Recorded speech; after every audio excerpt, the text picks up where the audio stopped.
ก็ถึงจุดหมายแล้วนะคะ ตอนนี้เราก็กำลังจะเดินไปไหนไปทะเลครับผมคนเยอะมากให้ดูวิวสวยมาก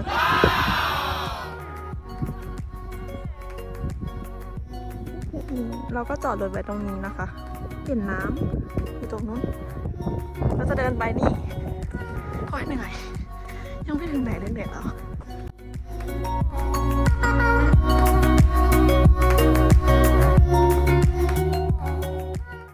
นี่นะคะเราก็ถึงทะเลแล้วนะคะ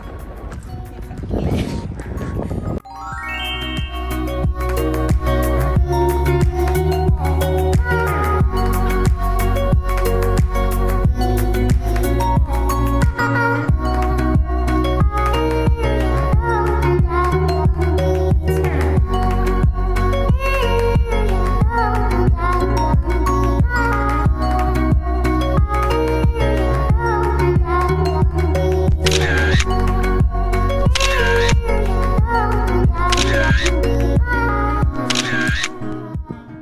ตอนนี้นะคะเราก็ลงมาจากที่ชมวิวแล้วนะคะเราก็จะไปกินนะคะเราจะไปหากินไอติม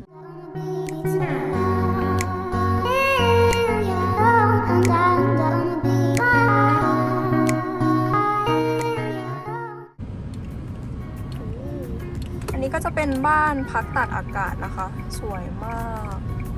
อันนี้ก็จะเป็นร้านอาหาร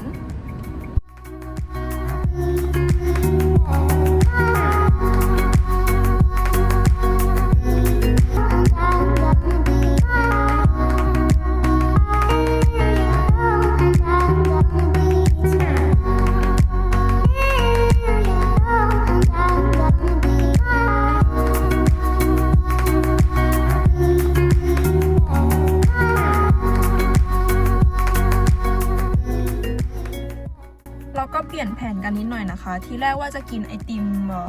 ที่ทะเล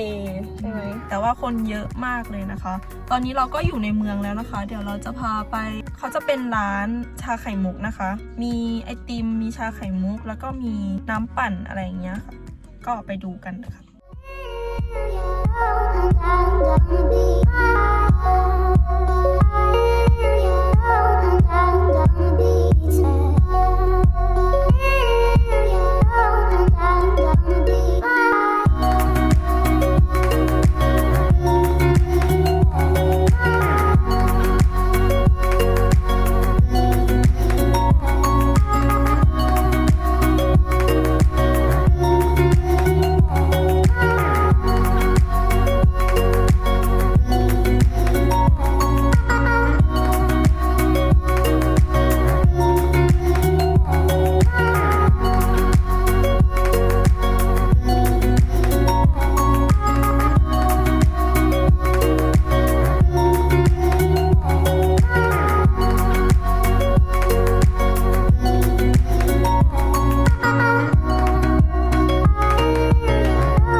นี่นะคะเราก็สั่งมาเป็นกลวยแบบนี้นะคะแล้วก็มีไอติมอยู่ข้างในนะคะแล้วก็เป็นแบบว่าหั่นเป็นชิ้นนะคะแล้วก็ใส่ไอติมแล้วก็โรยด้วยช็อกโกแลตนะคะเราก็มาชิมกันเดี๋ยวขอเอาแมสออกจากหูก่อนแล้วก็มาชิมกันค่ะอันนี้เป็นรสกาแฟนะคะ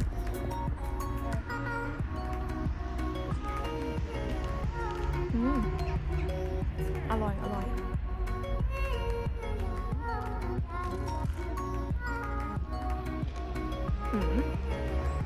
แป้งแบบว่ากรอบนอกนุ่มในอร่อยเข้ากันมาชิมอันนี้กันค่ะอันนี้เป็นไอติมกะทินะคะแล้วก็โรยด้วยซอส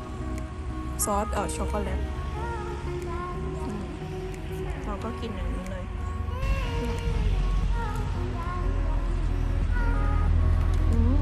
อร่อย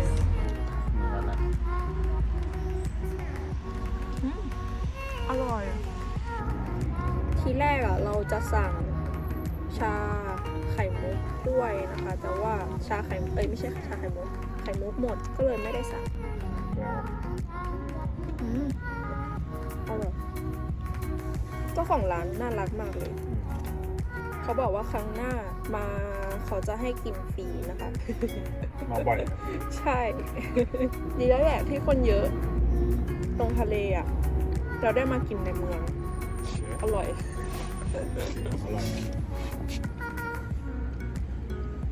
ใครสนใจก็แวะมาได้นะคะร้านนี้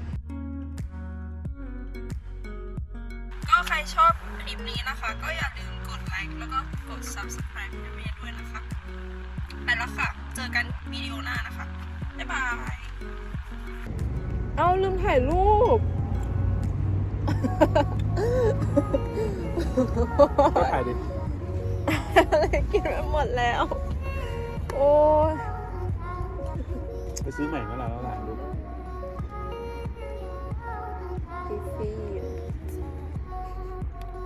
This cannot go